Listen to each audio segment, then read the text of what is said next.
Hello, everyone, and welcome to this webcast for Long Options. I am Rachel Deschelle, your host and Senior Manager of Trading Services here at Schwab. Now, this is a class where we focus on option buying strategies with the assumption that you are already familiar with the basic concepts of options. Now, if you're not, you are more than welcome to stay, but we do have a class called Getting Started with Options that you may want to check out first. Now, we do have Brent Moores in the chat today. Please feel free to chat in your questions, comments, requests. I'll be sure to double check on those throughout the session today. And then as far as this video, please give it a thumbs up. Please subscribe to us as well on Trader Talks at Schwab Coaching so you can get the latest webcasts here. And then I know I mentioned Brent Moores is in the chat, but to follow us on X, I am Rachel-CS. He is Brent Moores CS. We post ideas, updates, charts, pretty much all day, every day. So keep in mind with that as well. Now, before we get into our discussion today, which you are going to want to stay around for this one because I have had many questions as far as how I come up with these symbols to place these trade ideas on. So we're going to go through an example trending scan today, but before we dive into that, let's hit some important disclosures here. So options carry a high level of risk and are not suitable for all investors. The information that we're going to cover is for general information and educational purposes only and should not be considered a recommendation or advice. And today we're going to use the Paper Money software application, which does have some differences between the live and paper, so keep that in mind as well. Now, as far as our agenda, we're going to start with an announcement. We're going to go through our market overview. We are reviewing our old trades and then obviously doing the same thing we do every time, discussing the concepts of long options and those elements of price, time, and volatility. So the announcement that we have is some upcoming workshops and market drives. So we do have one coming up at the end of next week in Dallas, a 2-day trading workshop. I'm going to be at that workshop. So if you're there, holler in the chat, say hi, come up to me. I'll be the one that's a little less than 5 foot tall. So be on the lookout. We do have Bellevue, Washington coming up at the end of the month. And then next month we have Sacramento, California for that trading workshop there as well. So let's dive into Thinkorswim and do a little bit of a market overview before we review some of our trades. So looking at the S&P 500, this is kind of going to be the main index we're going to dive into today. As far as what we're seeing here, we just had that push to new all-time highs late last week. We've really seen this kind of start of this Santa Claus rally period start off a little bit slow, a little bit muted. And that rally really takes place between the last 5 trading days of the year, first 2 trading days of the year. So it really started on Christmas Eve. Really this, where was it? This candle here actually, where we broke out to new highs, made a new high following, and then we've just seen a little bit of a pullback here. So I would say right now it looks more like a support retest of this ascending triangle type pattern that we have seen that's been forming in the S&P 500. And we're also seeing these really small candles here looking like little doji candles, which are showing a little bit of pause, a little bit of indecision there. And you could see this bar is actually inside the bar of the previous trading day. So that gives us another kind of sign that volatility is really getting compressed here. Price is really getting compressed here. We may be looking for a breakout here soon. Now, if we do see that breakout to the upside, we may look to target those all-time highs again. If we do see a little bit of a pullback to the downside, it looks like price would probably find this short-term shelf of support right around this gap from the 22nd, right around 68.55 or so, which is actually right where the 20-day simple moving average is. And you can see we've kind of had a little bit of a choppy period the last couple months, just bouncing back and forth, or we say whipsawing back and forth between the 20-day moving average. So if we did have a little bit of a pullback, that's probably the level that we would look to retest. But right now, if I just kind of, I got to switch my drawing tool there. If I just kind of look at this pattern that's taking shape over the last few trading sessions or so, with the steep incline here and then just a slight little pullback. It almost looks like price is almost forming like this bull pennant pattern. So we'll just kind of have to see over the next trading sessions if Santa really did come to Wall Street here to bring us that Santa Claus rally, or if we may have more of a muted kind of start to the year here. So just some kind of things to keep your eye on. I believe those are the levels that are pretty crucial to hold there. Now, as far as the VIX, I know there's a lot of single stock lower volatility, which we'll kind of see in our example trades today. But as far as the VIX, we are coming off the lowest levels in quite a time here, the lowest levels of the year. We're just rising a little tiny bit, but still relatively low levels. So that's also kind of something to keep in mind too. Data coming out this week may be something that investors will keep their eyes on as well. Now let's go and review some of our old trades. We actually did get stopped out of one of ours, still made a $600 profit, but that was our SBSW, Sibanye-Stillwater.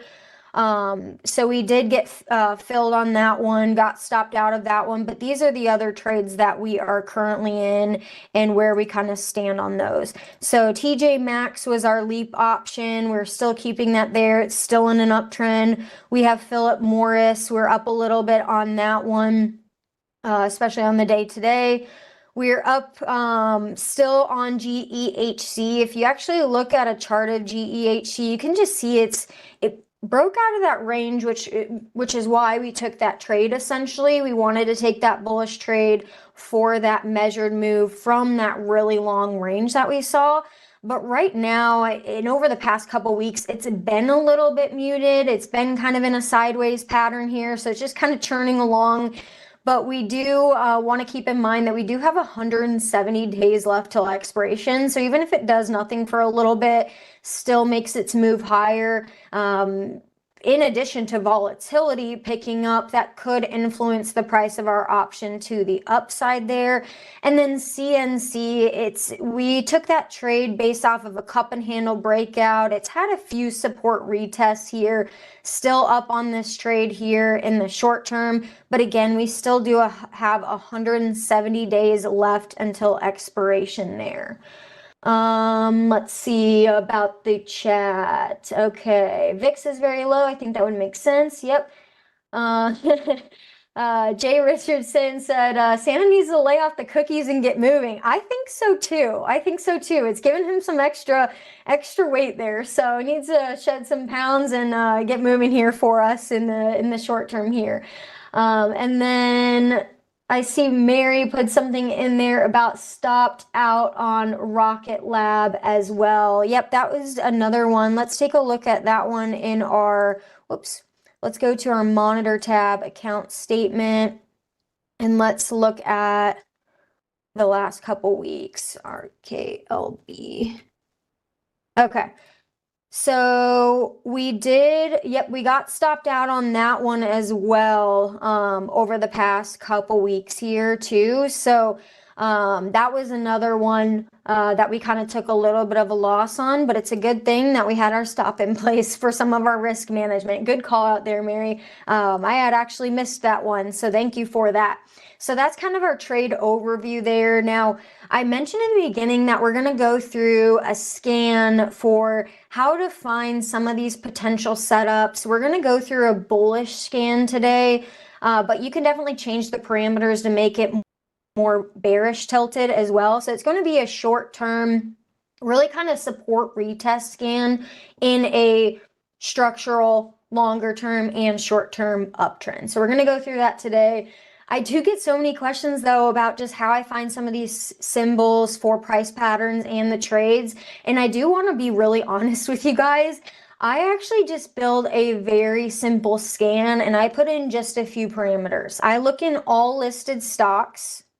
I look at stocks that are greater than $20, which we're actually going to put here in this scan. So we're going to add a filter, go to stock, select last, and then put in 20. That just filters out those lower price stocks because sometimes their options are more thinly traded with those lower price stocks. So that's kind of why I filter those out right away. Another filter I typically use for my setup scans is the study filter to really just filter out an average level volume, because the higher that the stock average volume is, you're typically going to see more action in the options as well. So if I'm going to look at just the volume, select average volume here, make this a little bit bigger. I actually put this filter at 2 million because sometimes when I'm building these scans and I look at 1 million, it's obviously going to give me a lot more symbols. And sometimes the chart looks great, but then I look at the options and they're just very thinly traded, wide spreads, and it really doesn't give me, I guess, enough conviction to really take any of those trade setups there. So in this case, I'm actually going to look for a volume greater than 2 million. And essentially what I do from there is I pretty much use this as my filter to go through and look for price patterns in this. So roughly, I mean, it gave me a ton today, but roughly it gives me about 500 different stocks. It takes me just a little bit to go through. I basically go through chart by chart and I can pick out patterns in a few seconds by looking at just the 1 year chart there. So that's really, to be honest with you, I take the simplest scan possible and try to look at as many stocks as possible. But don't worry, today we're going to make this so much easier for you and filter down this list so much more, because you're probably seeing this and maybe a little bit overwhelmed that you may have to look through 591 stocks. I would be too if I didn't have the time. So we're going to actually save you time with this scan today, narrow it down a bit more. And we're going to add a few filters here. Okay, so I'm going to go through this step by step. And I see a couple questions here in the chat. I know Jay Taylor Trades put in the question, what is the difference between all stocks versus all listed stocks? All listed stocks are going to be stocks listed on a major exchange. If you're just looking at all stocks, it may pull through ones that are traded over the counter and things like that. So we're just scanning for all listed stocks. A lot of the times that filter for the last traded price really takes care of that as well, but I just scan for all listed stocks. And Paul, you could scan in the Dow, you could scan in the S&P, and you could scan in the NASDAQ. It is going to limit your list a lot more, and I'll show you what that looks like. So if you go to public S through W and you go to the S&P 500 there, that's obviously going to limit your search results quite a bit more, and it's going to give you the most actively traded stocks in the S&P 500 there. And for those of you that haven't seen this tool, I'll just show you this as well. You can also look at the NASDAQ composite, or you could look at the Dow Jones Industrial Average as well. So that's a couple different ways that you could scan through. I am just going to keep this for the purpose of our lesson today at all listed stocks right there. So let's get back into adding some of these filters here. So we're going to look for stocks that are uptrending in the short term and uptrending in the long term. So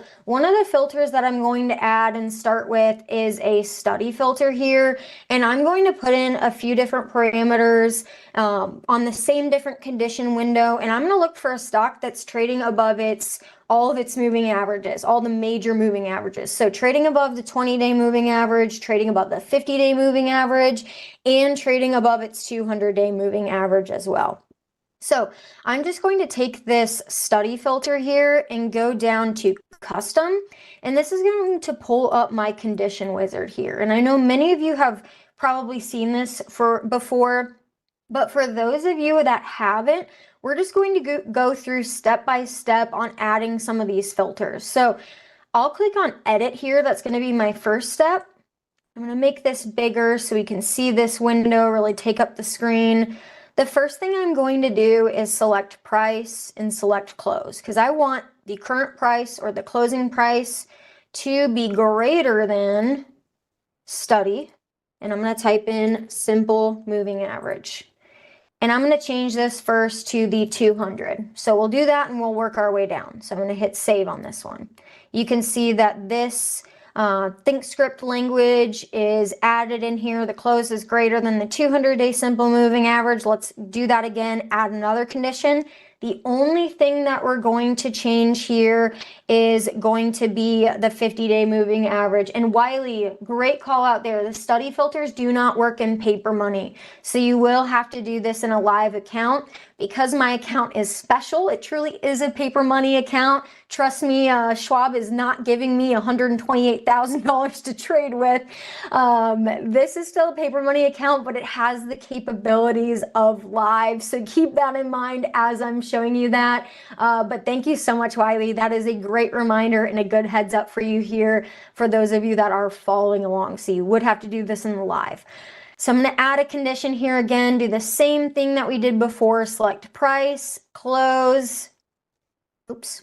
Let's go back to price, close is greater than, we're going to select study, type in simple moving average again. And don't worry, if you miss this step one time, we're doing it 3 times over, so you'll get a lot of practice here. So I'm going to change this to the 50-day moving average, hit save here.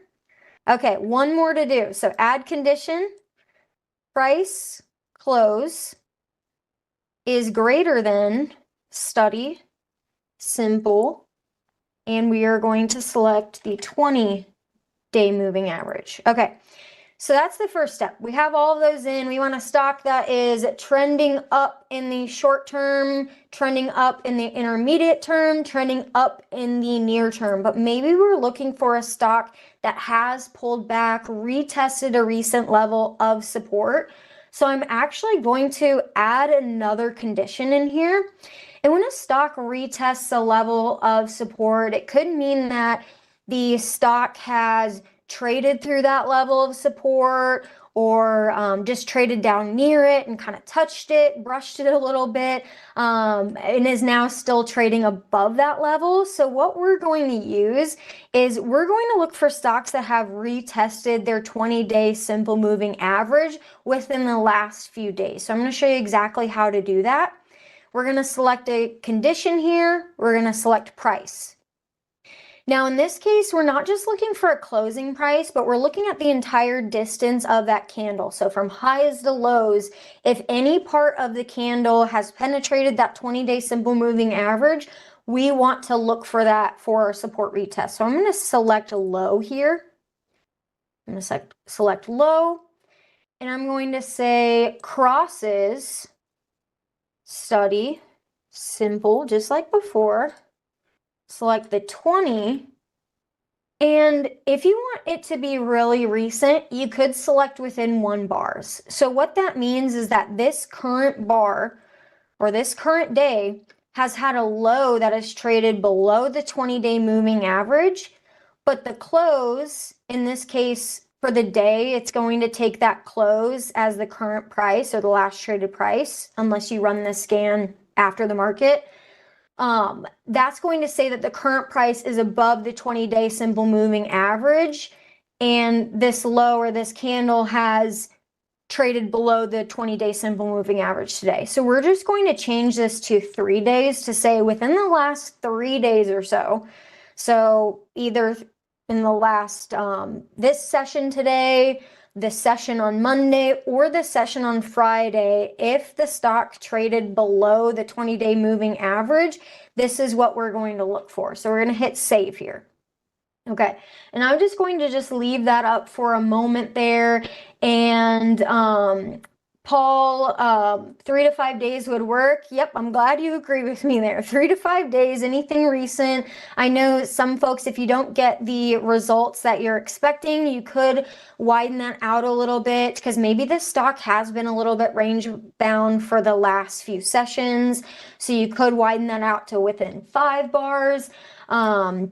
There as well. And then I do see a couple other questions there. I know Art and Wiley kind of addressed this, but Art, yeah, we cannot give our thoughts on ETFs. We don't discuss that in this class, but we actually do have a Trader Talks webcast on Friday for trading ETFs, and then I will actually be the host of your new investing in ETFs class on Mondays at 4 p.m. Eastern. So I'll actually be able to discuss ETFs on there. So next week, look for that one there, Art, but can't discuss it on this one. Sorry about that. I will hit OK here, and we're going to scan this universe for those stocks that have had that recent test. Okay.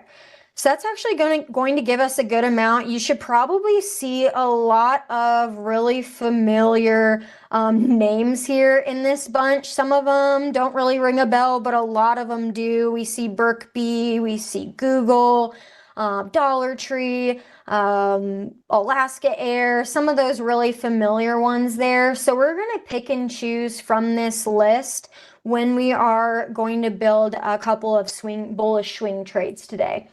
So we are going to take this scan. So if you want to save this scan so that it transforms into a dynamic watch list that's going to constantly, every single minute, filter in and out stocks that do and do not meet your criteria, you need to save the scan. Don't just save it as a watch list, save the entire scan query. So if you haven't done that before and you're new to this, you'll click the middle 3-line menu on the far right-hand side here, right next to that flame. Now don't click on that flame. It's going to reset this to a sizzle index scan. We don't want that. We're going to click on that 3-line menu there and go to Save Scan Query. I am going to name this All Stocks 20-Day Moving Average Retest. Okay, so I'm going to hit Save there. And it's going to refresh the screen. And what I'm actually going to do is share this scan query with you all. And I will have to give a disclaimer that this is not a recommendation. This is for educational purposes only. We're not guaranteed for results or accuracy with this, but I am going to share the scan for you just to make it easier on you guys. If you just want to kind of copy and place that in. Again, that does not work in the paper money account. That's only going to work in the live trading account because of those fancy dancy study filters there. So let's take a look at, I'm going to just look at the chat. You guys are pretty active in there today, so I'm keeping an eye on that. Let's see. Yeah, the ETF webcasts are not going to be recorded. Wiley, you are coming in clutch with all the reminders today, so thank you. So you will have to join those webcasts live. So clear your schedule for 4 p.m. Now, Chris, since we're looking for setups or options, is there a criteria you could add to filter out stocks that don't have liquid options? Honestly, Chris, not necessarily, because if you add in an option filter, so you could always add in a filter here for options and select a certain level of volume with that. But essentially what that's going to do is that's going to identify the individual option contract. So it's not necessarily going to say, hey, this is how many contracts were traded in all of this underlying stocks options.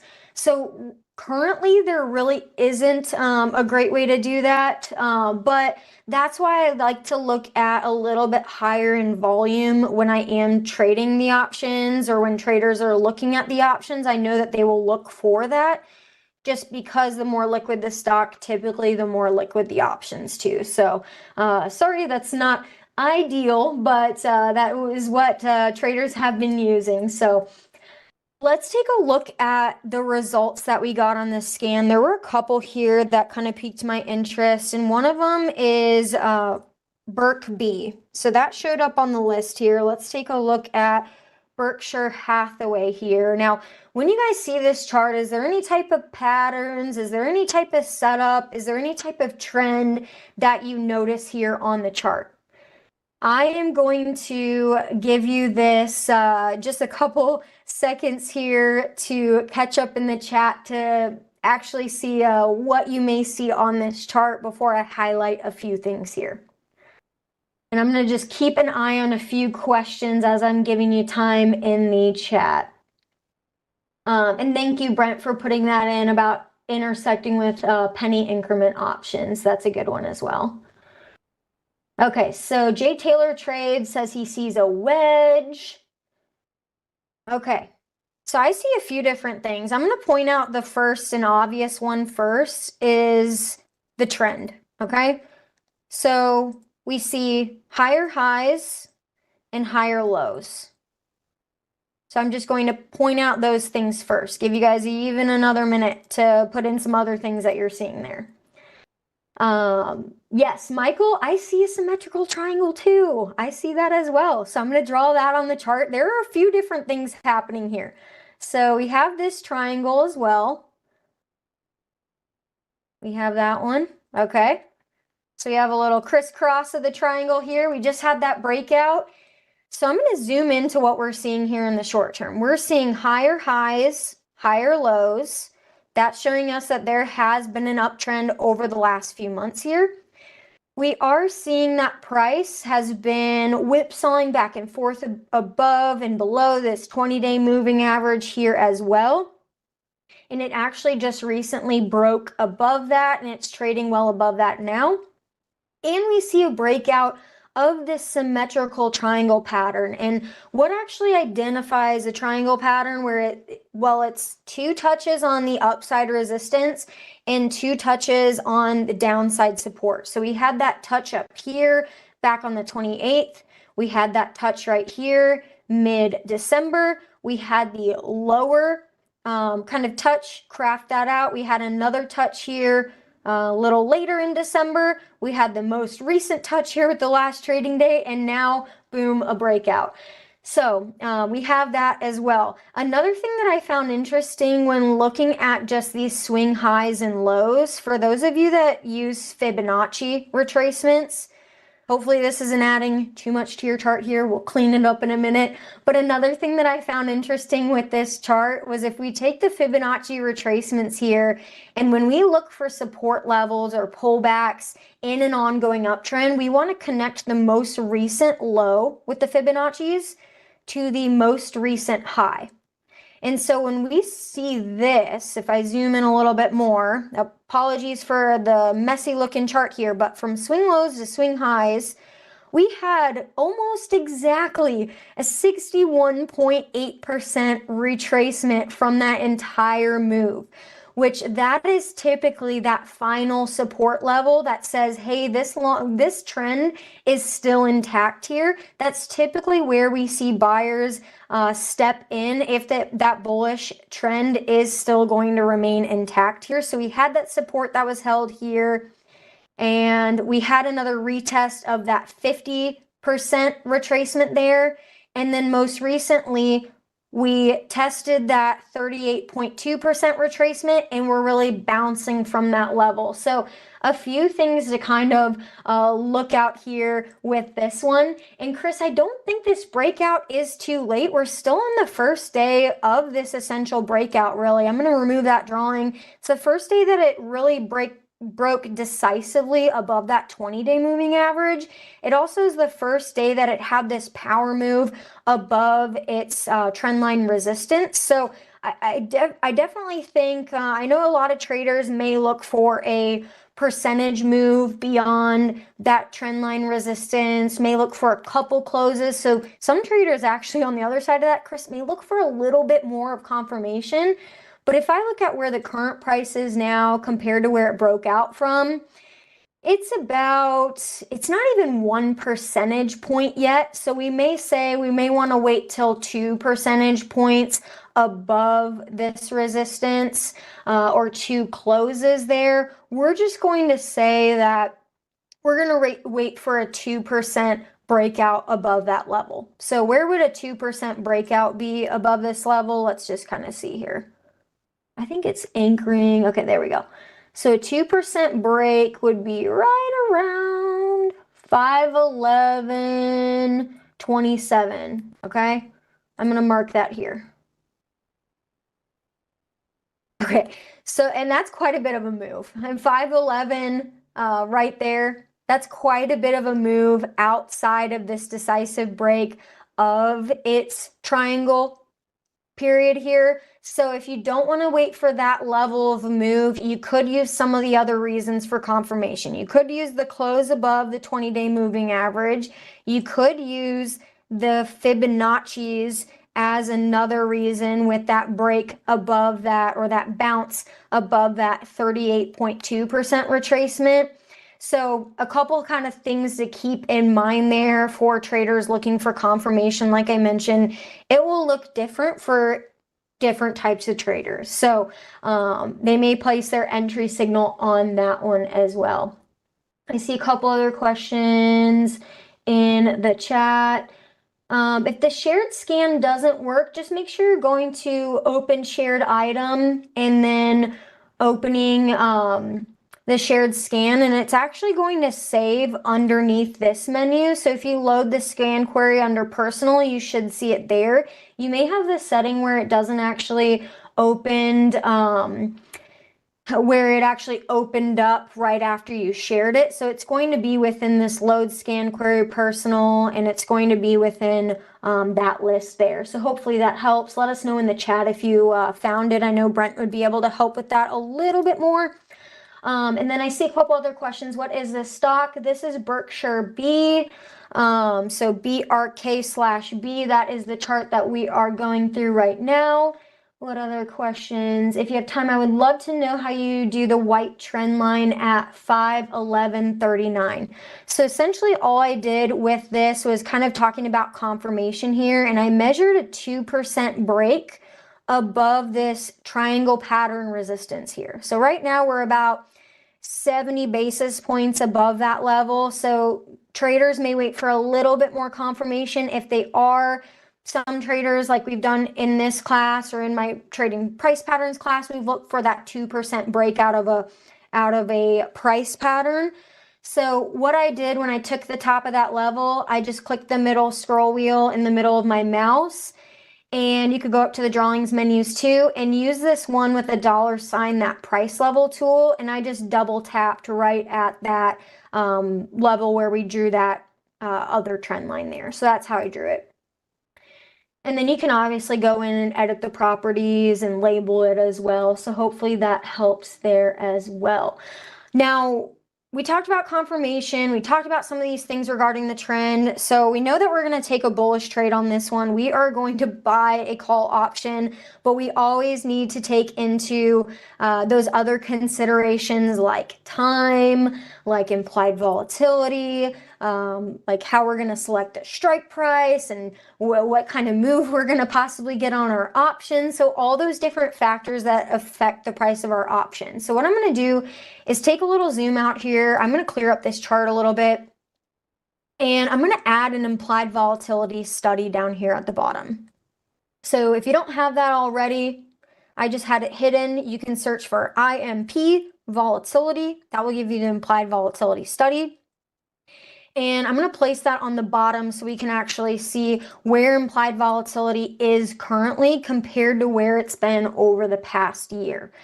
And with VIX near all-time lows, I don't think it's a major surprise that this volatility for Berkshire B is at all-time lows. And I will say lower volatility, or kind of lows in volatility, will typically happen hand in hand when you see these coiling patterns in the stock or these triangle patterns in the stock, because as the stock price is getting more and more compressed by the bulls on the downside, the bears on the upside, price is getting squeezed. And when that happens, obviously volatility is getting squeezed as well because price is squeezed.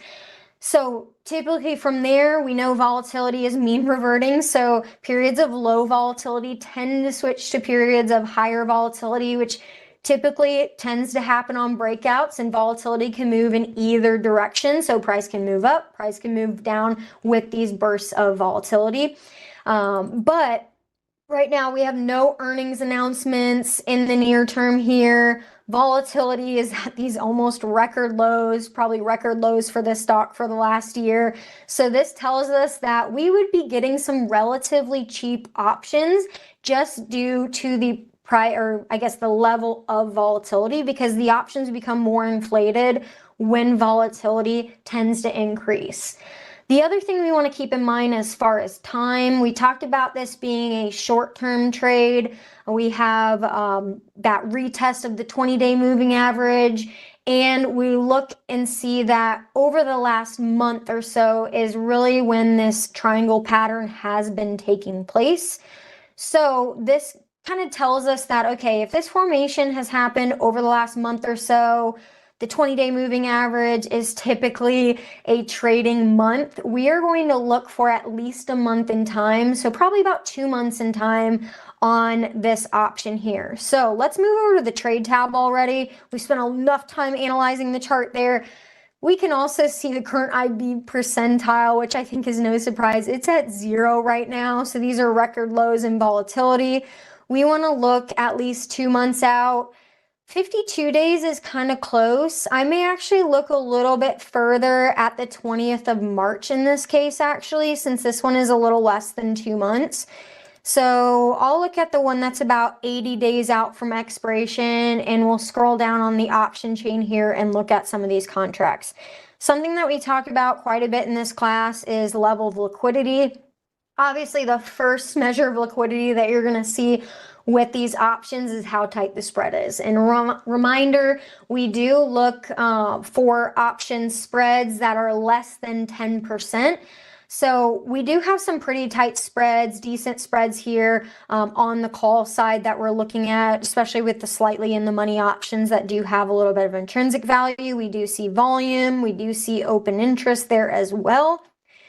So what we may be looking to do in this case is buy a slightly in the money option at 500 here.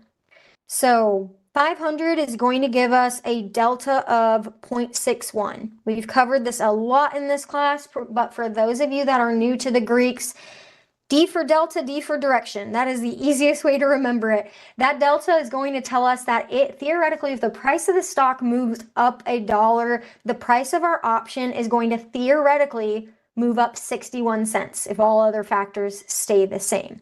That's also going to give us an indication of a probability of that option expiring in the money as well. So a couple things on that one. We already talked about time a little bit, but just showing you here that this theta is your time decay. So theoretically, the value of the option that's going to, what the value of the option is necessarily going to lose with each passing day. And then we talked about the volatility a little bit as well, but the vega for volatility, that's going to tell us if we have just even a 1% increase in implied volatility, if all other factors remain the same, the price of our options should theoretically go up 91 cents here. So let's take a look at building this trade here. Now, what I'm going to do is right click on this option. We use this trade type quite a bit in class, but we're going to buy custom with a stop on our downside. Now, we do know that in this account, since we want to keep in mind we are only risking roughly 6,500, 6,400 or so, or I guess our position size is going to be that, so we're going to risk about 5% of our account in the trade. So since we're looking at 6,500, we can actually place up to 3 contracts of this if we would like. So we're going to lock those in, 3 contracts there. And that still leads us to our entire risk in the trade still being less than $6,000. So the most that we are paying, which is the number of contracts multiplied by the premium that we're paying, that is our risk in the trade. So that is our max loss there. Now I'm going to go back here. Now the trade risk in this case is the difference between where we are entering that trade and where we are going to exit to the downside and cut out our losses there possibly. So we don't want to risk more than 1% of our account in a specific trade. So this number is definitely smaller than the last one. And we may place this to stay within kind of our $1,200, $1,300 range there. We're going to place this stop right at, let's put this at $17. Let's remember that the stop or the activation price is when the asking price is 17. So that's when the asking price is 17 is when this is going to trigger. Remember that the bid is always less than the ask. So if this limit order is going to get sent after our trade there, we're going to place the limit a little bit lower. Actually, we may want to bump this up a little bit. We're going to place this at 1720 actually. And we're going to place this limit at 1680. So we're looking at the width of the spread right now. We can see it's 1940 by 1995. So it's a 55-cent spread. I may actually want to back this down a little bit lower. So the reason why I do this is because, again, a limit order says I want this price or better. And your activation price here is going to be just the trigger for this limit. So our limit order is going to come down underneath and catch the price in a down moving market there. So that's why we're going to place that. We're going to make this order good until canceled here. And let's double check everything here. Confirm and send. And we're going to make sure we place this in our long options account here and hit send. Okay. So we sent that trade there. That is in. Let's see. Okay, let's see if we have any other questions in the chat. Betas are so much higher on the call side. So if we look at this, because I see a few questions about the Greeks here, you'll honestly typically see that with some of the skew towards the calls. You'll also see for the at the money option also, if we kind of look at the at the money option here for, I would say the at the money is probably like that 505, since that's kind of the one that we're closest to. You can look at the theta here and you can see that it's higher than it is on the put side. So that's what one of you are kind of mentioning there. Another thing that you'll notice as well is the delta is going to be higher on the call side than on the put side. So if you actually look at the delta on the call side, it's 55. The delta on the put side is 46. Any stock that you really look at is typically going to have that skew to the call side. Let me see. Yeah, so it's typically going to have that skew to the call side, and I don't necessarily know exactly why that is. I would assume that it's because typically there is a long bias in the overall market, and typically we're buying options more than we are, or buying calls more than we're buying puts in that case. If Brent has another answer to that, he may help me out with that one, but that's kind of what I've always noticed in the options as well. And then I see a couple things on here. Someone said the stop was not good till canceled. Ha! Thank you for catching me. Thank you for catching me. I did not catch that on the actual review of that order. So I'm going to right click on this, cancel replace order, make this good till canceled. Shout out to you, Morning Rush. Thank you. That is always a reminder to just kind of double check your order. We need to double check our orders, sometimes triple check. And today I should have triple checked. So we're going to hit confirm and send there and send again. Make sure that new one is in with good till canceled. We are getting near the end of our time. Sorry it was only one trade today, but I gave you a nice little scan where you could possibly look for opportunities with some short-term swing trades there, support retest. So hopefully you enjoyed this session today. Please give us a thumbs up if you will, please, and please subscribe to our Trader Talks channel here on YouTube. Thank you everyone so much for being so active in the chat. It was amazing today being able to interact with you guys so much more. Brent, you were a huge help, so thank you there as well, and to the production staff too. And please don't forget to follow Brent and I on X. I am Rachel-CS. He is Brent Morris CS. We'll put more charts out there for you as well. So definitely stay tuned, and thank you all for joining today. I hope you have a happy new year.